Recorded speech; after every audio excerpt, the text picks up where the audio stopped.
ભાઈ સોડામાં કંઈક નવું પીવું હોય ને તો આ છે જામુન ક્રન્ચી. ઓમ તો છે ને ઘણી બધી વસ્તુઓ આપણે ટ્રાય કરતા હોય, મસાલા સોડા ને છાશ સોડા ને આ બધું તો પીધું જ હોય, પણ આ વસ્તુ પીવી હોય ને તો એના માટે આવવું પડે આરએસ શરબતમાં. જામુન સાથે જે એમને સોડાનું મિક્સઅપ કર્યું છે, જે કંઈ બી એમને નાખ્યું છે, કરંટ આવે છે જોરદાર અને ફ્લેવર એ જાંબુની મસ્ત આવે છે. હું આવી ગયો છું આરએસ શરબત વાલામાં, જે આવેલું છે રાજકોટના કાલા રોડ ઉપર કોટેજા ચોક પાસે. ઓમ તો આ એમની બીજી બ્રાન્ચ છે. ઇતિહાસની વાત કરું ને તો 40 વર્ષ પહેલા એમના ફાધરે પેલેસ રોડ ઉપર આશાપુરા મંદિરની બાજુમાં શરબતથી શરૂઆત કરી હતી. એટલે શરબતમાં તો ભાઈની મોનોપોલી છે.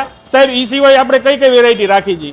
આનંદભાઈ, આપણે ફ્રેશ જ્યુસ, લસ્સી, દૂધ કોલ્ડ ડ્રિંક, થિક શેક, સોડા, તે બધું તો આપણું વર્ષો જૂનું ફેમસ છે જી. પણ કોટેજા ચોકમાં બીજી બ્રાન્ચ કરી ત્યારથી કસ્ટમરની એવી ડિમાન્ડ છે કે તમે ડેઝર્ટ પ્લેટર ચાલુ કરો, ફ્રેશ ક્રીમ બાઉલ ચાલુ કરો, તે આપણે પ્રોડક્ટ ચાલુ કરી છે. ઓકે, તો ફ્રેશ ક્રીમમાં આપણે કઈ કઈ વેરાયટી રાખી છે અત્યારે? અત્યારે જો સીઝન ફ્રેશમાં મેંગો ક્રીમ છે, પછી ચોકલેટ બેઝમાં જવું હોય તો ફરેરો છે, કિટકેટ છે, નટેલા છે, તે બધા સીતાફળ ને એવી સીતાફળ છે. ઓકે, તે બધા આપણા ફ્રેશ ક્રીમમાં છે.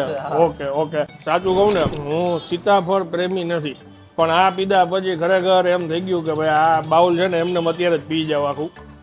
ગુડ ટેસ્ટ છે. એટલે ફ્રેશ ક્રીમના ચાહક હોય ને તો હાઈલી રિકમેન્ડ કરું છું, આ જગ્યાએ પહોંચી જાજો. પરફેક્ટ એડ્રેસ સ્ક્રીન ઉપર લખાઈને આવે છે. હવે રીલને શેર કરી દેજો.